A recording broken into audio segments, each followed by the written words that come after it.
Now we will move to the political history. The most popular Mughal emperors. First you see that Babur, 1526 to 1530. He was the founder of the Mughal Empire in India.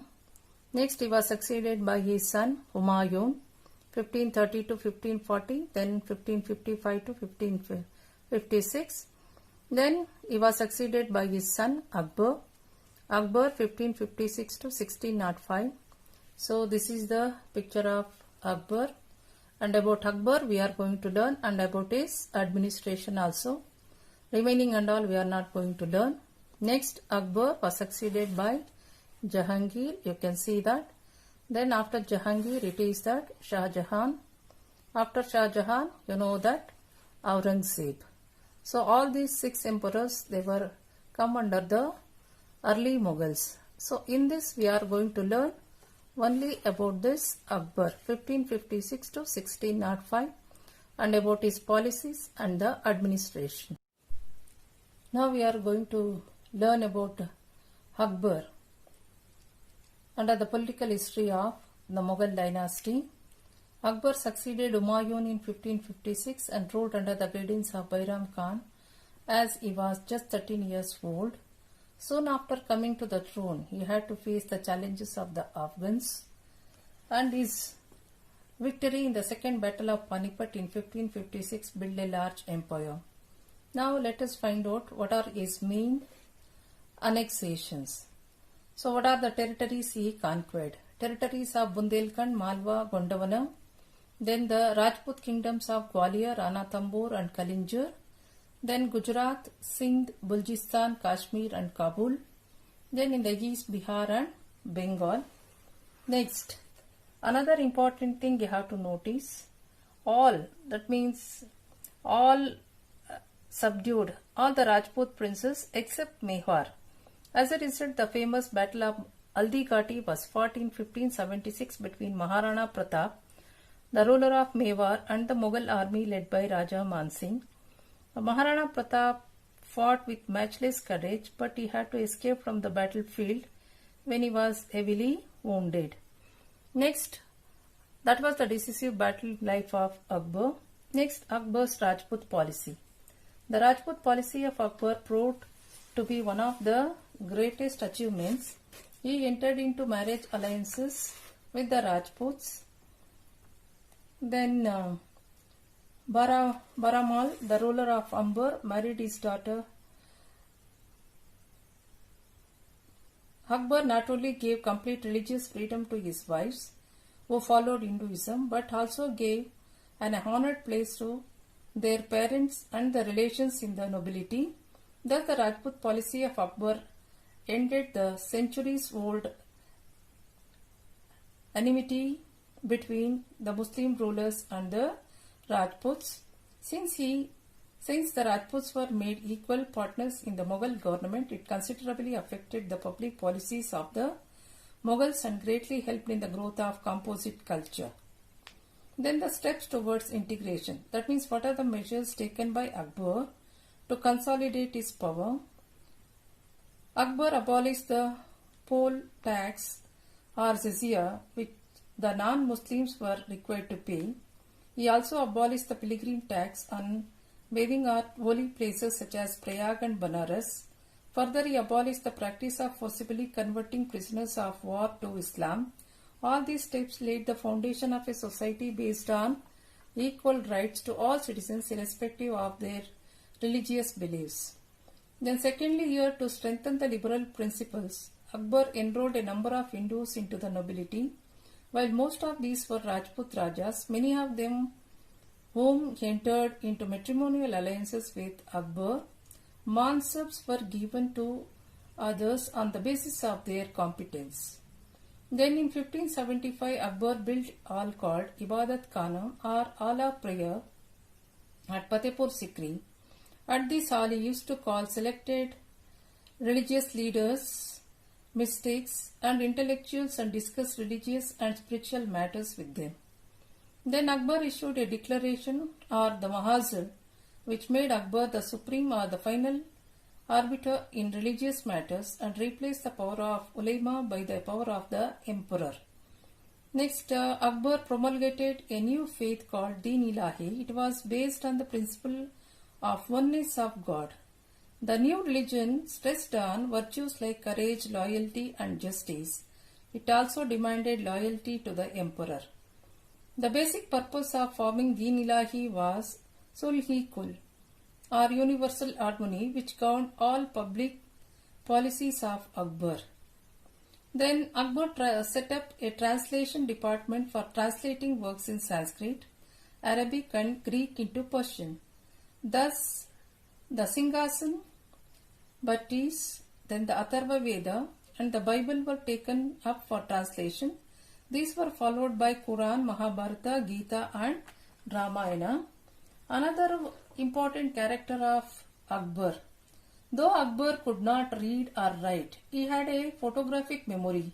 He could remember in great detail any information that was read out to him. That was the greatness of Akbar. Next, we move to the Mughal administration. The administrative system of the Mughals. First, the monarch.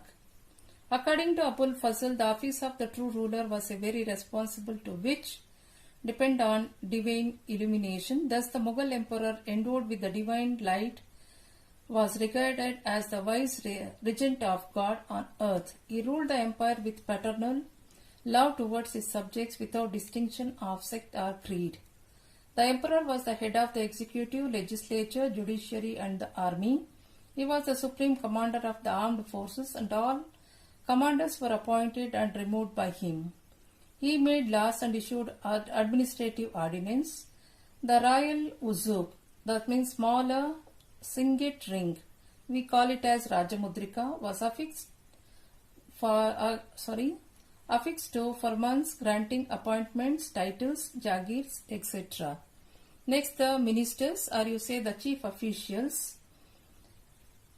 In the days of Babur and Humayun, they used to be called a prime minister known as Vakil, who was entrusted with the large powers in civil and military affairs.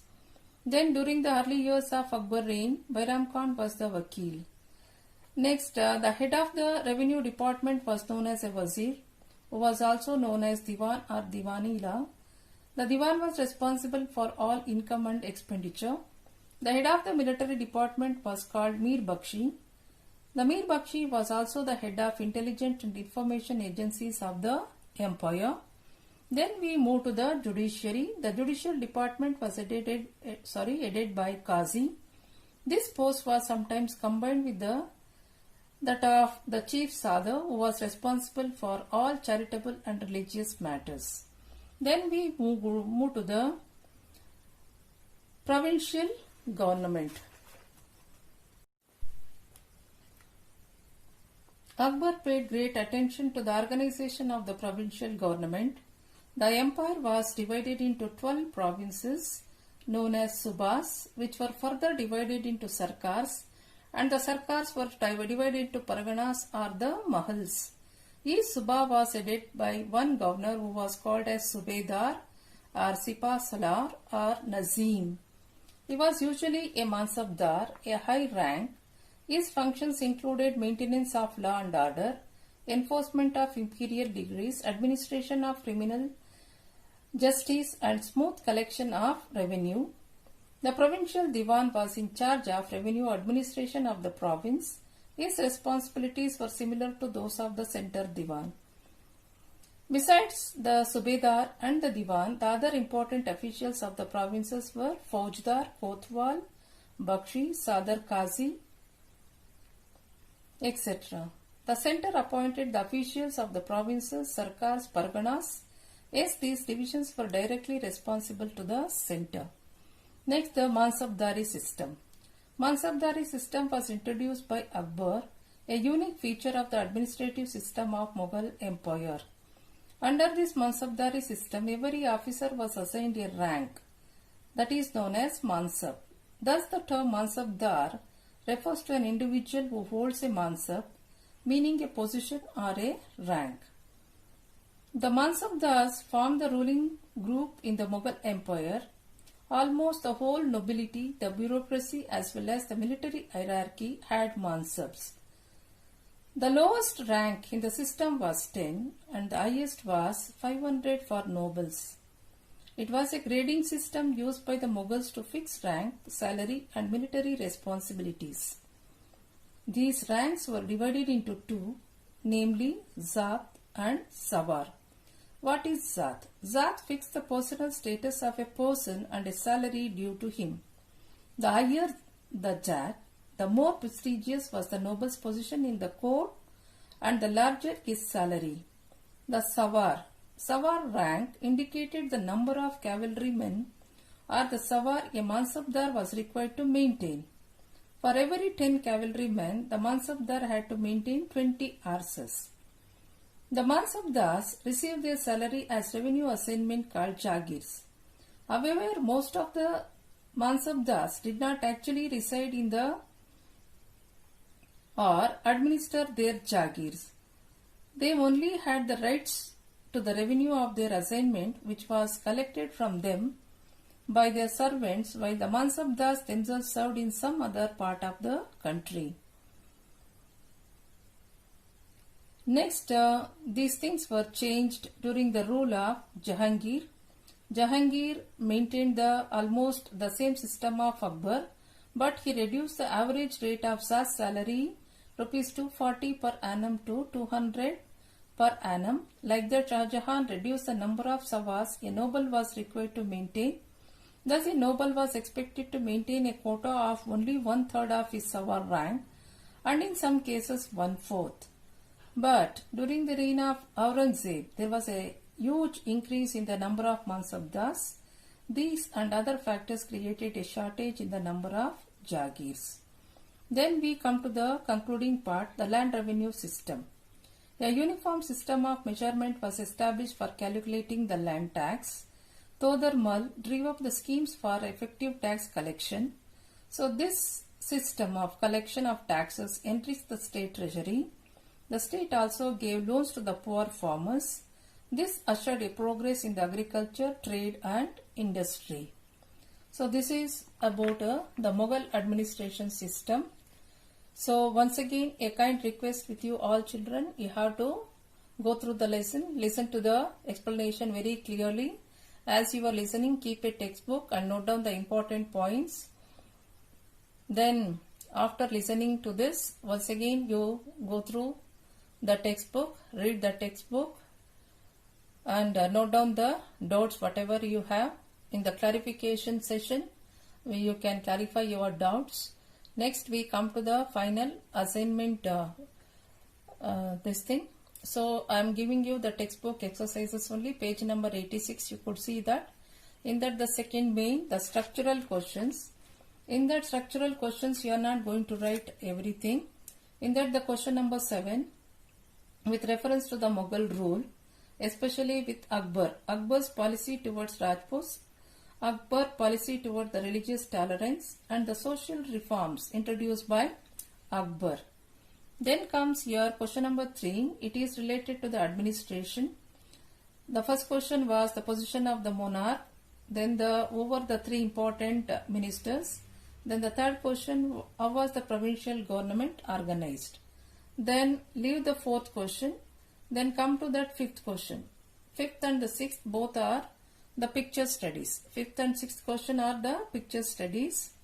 So study the picture and answer the questions asked related to that. Even I explained both of these. That means the Red Fort as well as Taj Mahal.